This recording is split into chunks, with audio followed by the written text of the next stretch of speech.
안녕하세요. 법소생TV의 승물성글입니다. 요즘 또 절세에 관해서 많은 분들이 관심을 갖고 계신데요. 이혼을 할 때도 세금을 줄이는 방법이 있다고 합니다. 이와 관련해서 두 분 모셨습니다. 안녕하세요. 안녕하세요. 안녕하세요. 네, 요즘 또 제2의 인생, 또 화려한 싱글, 돌싱 분들 많잖아요. 이혼을 할 때도 세금 걱정을 해야 되나요? 네, 보통 이제 이혼을 생각하시면 누가 잘못했는지, 또 위자료, 재산 분할, 아이는 누가 키울 건지 등 눈앞에 있는 문제들에 많이 이제 집중을 하시는데요. 네. 그 중에서 위자료와 재산 분할 같은 경우에는 그 소송에서 이기는 게 전부가 아니다. 그 이후에 세금 문제도 있다. 이 부분까지 생각을 하셔야 됩니다.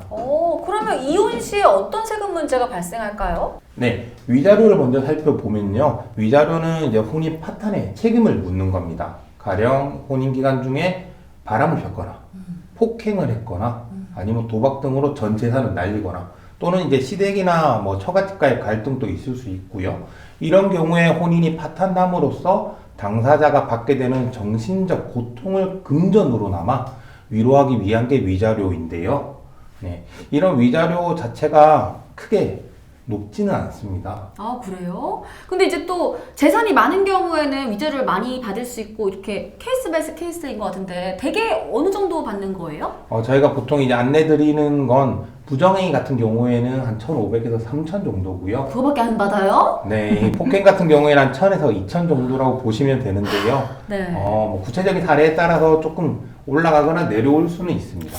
생각보다 굉장히 적은 것 같은데 네. 변호사님께서 하신 그 사례 중에 가장 많이 받았던 사례는 어느 정도예요? 제가 했던 사례 중에 가장 많은 건 7천만 원 정도 받은 적은 있는데요. 물론 7천만 원도 지금 송글님은 작다고 생각을 하시겠지만 저희가 봤을 때는 정말 큰 금액이었고요. 그 만약에 그 남편이 정말 억대 막 10억 수십억대 자산가여도 잘못했을 때 7천만 원?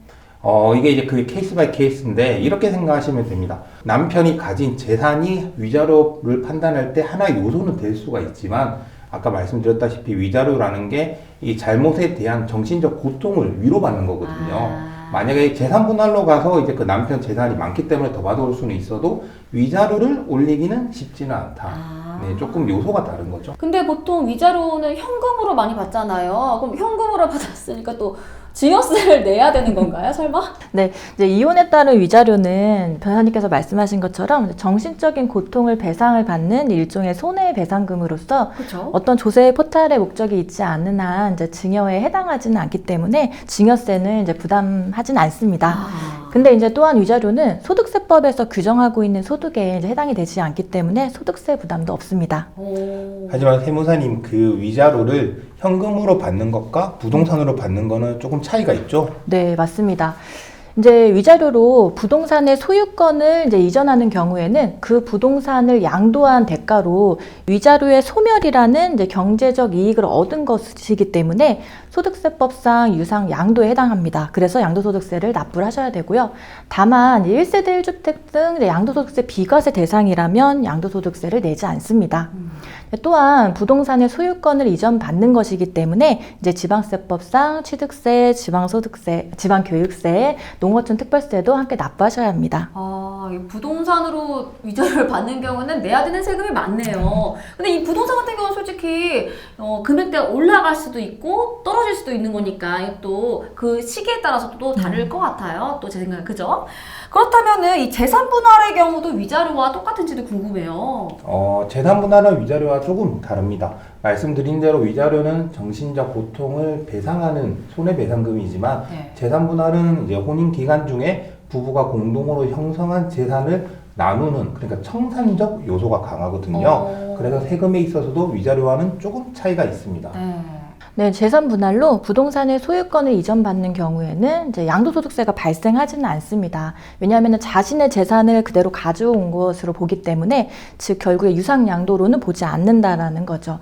또한 지방세법상 취득세, 지방교육세, 농어촌 특별세를 납부를 하셔야 되는데 취득세의 경우에 특례 세율에 따라서 이제 1.5%가 적용된다는 점에서 위자료와는 차이가 있습니다. 네, 그리고 조금 더 말씀드리면 이 사실혼의 경우에도 위자료 및 재산 분할을 청구할 수 있는데요. 이 역시 법률혼과 같이 증여세가 발생하지 않고요. 사실혼 종료 시 재산 분할의 경우에도 취득세는 지방세법상 특례세율인 1.5%가 적용되게 됩니다.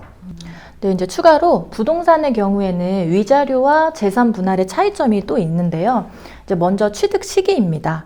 그래서 취득 시기를 언제로 볼 건지에 따라서 이제 부동산의 보유 기간이 달라지게 되는데, 그러면 장기 보유 특별 공제라든지 세율 등의 차이를 가지고 오게 됩니다. 그래서 고려하셔야 되는데, 위자료를 받는 경우에는 위자료를 받는 시점이 취득 시기가 되지만, 재산 분할의 경우에는 재산 분할이 된 시점이 아니라 최초에 취득했던 시점이 취득 시기가 됩니다. 그렇다면 이제 나중에 해당 자산을 양도할 때 위자료를 받았는지 재산 분할로 인한 것인지에 따라서 세금이 달라지게 됩니다. 네, 깔끔한 정리 감사드립니다.